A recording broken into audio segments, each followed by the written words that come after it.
I was really, really fortunate that very early on I started to experiment with what mattered to me. Sometimes that got me in a lot of trouble. What people don't know about me is that I was suspended from school 3 times for trying out all sorts of things, like things that people would never imagine of someone who goes on to be a monk. I was experimenting with all the drugs in the world. I had multiple relationships. I was really trying to search for some sort of meaning, fulfillment, and for as long as I've known, I've been chasing thrill. I really value thrill.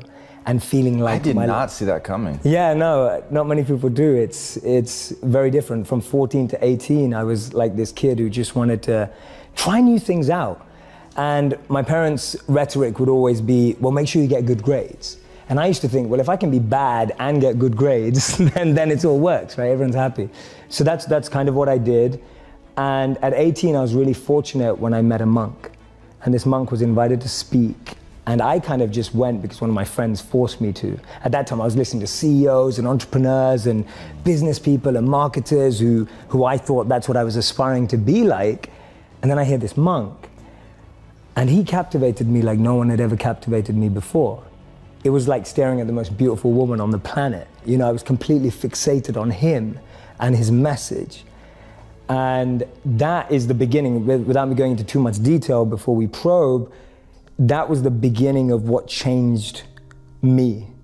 Because I went from being someone who did only want all those things to become successful and trying to, but I started hearing my own inner voice much more in all that noise that I had around me. I remember one of my parents had a maths tutor for me because they wanted to be amazing at maths. And I was pretty good at numbers, and I'd have this tutor and he'd tell me that, he goes, the reason that you're struggling with the next question is because you're always worried about what your parents think. And that really stayed in my head. I was just like, wow, so as long as I'm trapped by what my parents think, I can actually never find the answers to the real questions of life. And there are all these little things happening. I lost 2 great friends when I was 16.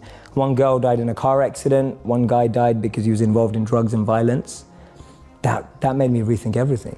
I just thought to myself, wait a minute, these were beautiful people, people that I loved, people that, in my opinion, were good people. And I just lost them in a moment. And it was kind of like this collation of little things that just made me think, wait a minute, having money, having fame, that just doesn't seem to add up. And then meeting the monk kind of made that shift possible. And as I said, he was completely captivating. And then I found out that he'd given up jobs in Google and Microsoft to be a monk. And I thought to myself, who does that? You know, he's given up everything that I'm chasing and that all my friends are chasing, but he seems happier than anyone I've ever met before. And he spoke about this incredible principle where he said that we should plant trees under whose shade we do not plan to sit. And he was speaking about this principle of selfless sacrifice. And that kind of just penetrated me right there. When he said the words selfless sacrifice, for the first time in my life, I felt a thrill about something that I'd never felt before. I thought, wow, giving up everything you have for the service of others sounds like the best thing you could possibly do. And I don't know why I had that thought, because I wasn't a spiritual kid growing up. I wasn't a religious kid growing up. I wasn't even a good kid growing up. I was just a rebel, a misfit, trying things out, an experimenter, which I still consider myself. And so what I started to do is I was interning at companies and firms and corporates, thinking I was getting a grad job afterwards. And then I'd spend the rest of my summer holidays interning in India, living with him as a monk. So I'd use all my summer and Christmas holidays to just be out there with the monks. And he introduced me to another 200 to 500 monks that were just like him, just as smart, just as bright, giving up everything they had and using all their skills to make the world a better place. I've always had friends who are older than me. And I could see a lot of them in the most successful careers, successful jobs, beautiful partners, whatever it was. But I saw a sense of lack of fulfillment, meaning, and purpose in their lives. And I've always been an observer, and I would see these people who are like 5 years older than me, 7 years older than me, maybe 10 years older than me. And I'd be watching them and go, is that the life I want? And often the advice I give to people today is fast forward where you are, look at yourself in 10, 15, 20 years' time, and ask yourself the question, is that where I want to be? If you're in a company, look at the person who's 20 years ahead of you and ask yourself, is that where I want to be? If you're in a startup, look at where other startups have got to in similar roles and go, is that where I want to be? And if the answer is no, then you need to find a new path. And for me, the answer at that time from observing was no. The path that my parents or society or the university I went to or the community I had that was carving out for me, it didn't feel like the path for me. So I was almost seeking an alternative or a new path. I was just so fortunate that it happened to be an uplifting, powerful path as opposed to something that could have actually taken me down the wrong road, because that could have been possible too. So walk me through the first time you step off the plane in India. It's summer. And so I'm living there, I'm waking up. I'm almost doing all the practices, just as if you were shadowing a CEO. I'm just shadowing a monk. And so I'm just shadowing his lifestyle. So we wake up, he's like one of the most elite monks. So we're waking up at like 2 a.m. every day after sleeping at like 9 or 10 p.m. And then we study these ancient Vedas, which are 5,000 plus years old, together. And we spend 2 hours, and I'm studying with the best of the best here. So he can like analyze and assimilate, and I'm learning fast, taking notes. Then 4 a.m. we go to collective meditation. We do those practices with the other monks as well. 6 a.m. we have personal meditation. So I'm literally going through the life of a monk and falling in love with it step by step, going, wow, I've never had this experience before. I just threw myself in and I was practicing it to the T, right? It wasn't like, oh no, my back hurts when I sit on the floor, I can't stay here for too long. Or, you know, today when people are like, oh, I can't meditate for longer than 2 minutes. I was like, no, I'm gonna do it for 2 hours. If that's what they're doing, I'm gonna give it a go. Because I can only test, the hypothesis will only be true if the experiment is carried out to the degree that they are. So if the hypothesis is, if you live like this, you'll be happy, more fulfilled, then I want to do that. See, we live in echo chambers. We're just surrounded by the same thinking. How often do you bump into a monk? You know, it just doesn't happen. No one has a dinner party and goes, oh yeah, we just invited the monk, you know, from town, like the local monk. Like no one ever does that. And so we meet people who are just like us most of the time. And we talk about this in business all the time. If you want to be a billionaire, spend time with billionaires. If you want to be a millionaire, spend time with millionaires. If you want to be a tech startup, spend time with, you know, that's the common rhetoric that we hear all the time. But what if you want to find purpose and master the mind? There's no one better than a monk who's mastered the mind. So for me, the first step is just opening yourself up to new experiences and new role models.